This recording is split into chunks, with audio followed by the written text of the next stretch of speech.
situasi dah nak raya dekat gudang Bos Ijan geng. Beberapa grup serentak. Ni Bos Ijan dah letakkan production baru. Apa dia production baru tu? Ni straight.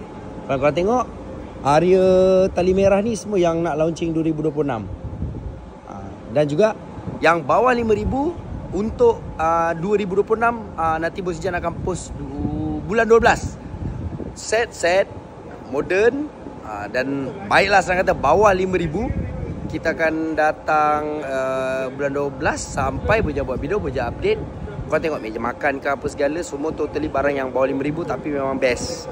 Barang dia best sebab biasalah makin lama makin berniaga, dapat tempat yang harganya agak okey. Sepanjang bila kita beli sepan baik dengan harga yang borong dapat lebih murah. So Bos Ijan dapat buat barang bawah 5,000 tapi barang tu nanti kau tengok sendirilah. Sana pun ada satu lagi grup. Ni musim sopa geng dekat gudang Bos Ijan. Alhamdulillah. Inilah gudang Bos Ijan. Ni bulan 11. So nanti bulan 12 Bos Ijan akan update untuk barang-barangnya apa yang sampai dan macam-macam lah. Okay, ni salah satu yang top lah geng. Ni di antara yang top dekat sini. Ni musim-musimnya. Chinese pun ramai. Nak Chinese New Year.